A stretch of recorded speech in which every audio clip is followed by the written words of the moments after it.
ಗದ್ದೆರಾಮೇಶ್ವರ ದೇವಾಲಯದಲ್ಲಿ ಕಾರ್ತೀಕ ಮಾಸದ ಅಂತಿಮ ಸೋಮವಾರ ವಿಶೇಷ ಪೂಜೆ ಹಾಗೂ ವಿವಿಧ ಧಾರ್ಮಿಕ ಕಾರ್ಯಕ್ರಮಗಳು ಜರುಗಿದವು. ಗದ್ದೆಬಿಂಡೇನಹಳ್ಳಿ, ಡಿ ಕಾಳೇನಹಳ್ಳಿ, ಅಡಗೂರು, ಯಾಚೇನಹಳ್ಳಿ, ಗೂರಮಾರನಹಳ್ಳಿ, ಮಾರೇನಹಳ್ಳಿ, ಶೆಟ್ಟಿಹಳ್ಳಿ, ಜನಿವಾರ, ಚಾಮಡಿಹಳ್ಳಿ, ಗೂರನಹಳ್ಳಿ ಹಾಗೂ ಚನ್ನರಾಯಪಟ್ಟಣದ ವಿವಿಧ ಬಡಾವಣೆಗಳಿಂದ ಸಾವಿರಾರು ಸಂಖ್ಯೆಯಲ್ಲಿ ಭಕ್ತರು ಆಗಮಿಸಿ ಗದ್ದೆರಾಮೇಶ್ವರ ದೇವಾಲಯದ ಮೂಲ ವಿಗ್ರಹದ ದರ್ಶನ ಪಡೆದು ಪುನೀತರಾದರು. ಧರ್ಮಸ್ಥಳ ಪಾದಯಾತ್ರೆ ಸಂಘದಿಂದ ದೇವಾಲಯದ ಆವರಣದಲ್ಲಿ ಅನ್ನದಾನ ಏರ್ಪಡಿಸಿದ್ದು ಸಾವಿರಾರು ಮಂದಿ ಭಕ್ತರು ಆಗಮಿಸಿ ದೇವರ ಪ್ರಸಾದ ಸ್ವೀಕರಿಸಿದರು.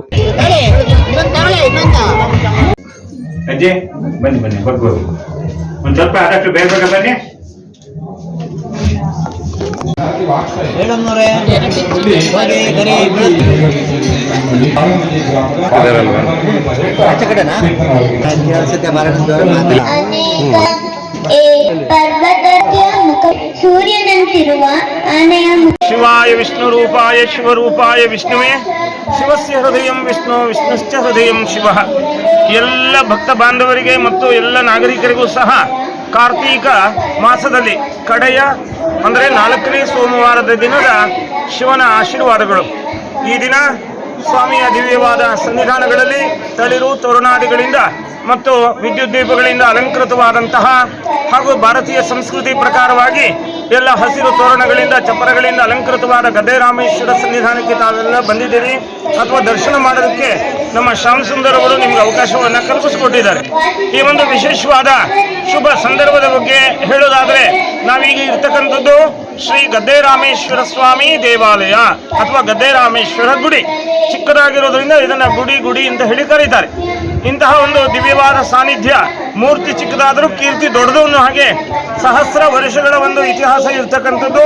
ಆದರೆ ದಾಖಲೆ ದೊರಕಿರತಕ್ಕಂಥದ್ದು ಮೈಸೂರು ಒಡೆಯರ ಆಳ್ವಿಕೆಯ ಕಾಲದಲ್ಲಿ ಈ ಒಂದು ಚನ್ನರಾಯಪಟ್ಟಣ ಸೀಮೆ ಪಂಗಣಿ ನಾಡು ಎಂಬತಕ್ಕಂತಹ ಒಂದು ಪಾಳೆಗಾರಿಕೆಗೆ ಒಳಪಟ್ಟಂತಹ ನಗರ.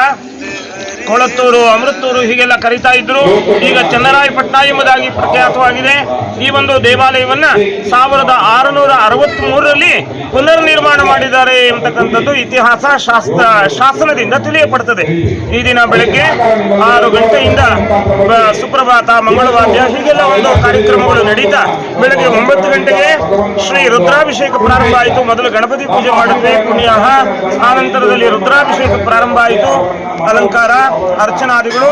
ಆನಂತರ ನಿರಂತರವಾಗಿ ಬೆಳಗ್ಗೆ 10 ಗಂಟೆಯಿಂದ ಪುಣ್ಯಾತ್ಮರೆಲ್ಲ ದರ್ಶನಕ್ಕೆ ಬರ್ತಾ ಇದ್ದೀರಿ. ಈವರೆಗೂ ಸಹ ನಿರಂತರವಾಗಿ ಸಾಲಿನಲ್ಲಿ ದರ್ಶನ ಆಗ್ತಾ ಇದೆ, ಅನ್ನದಾನ ನಡೀತಾ ಇದೆ, ಹಾಗೆ ಪ್ರಸಾದ ವಿನಿಯೋಗ ನಡೀತಾ ಇದೆ.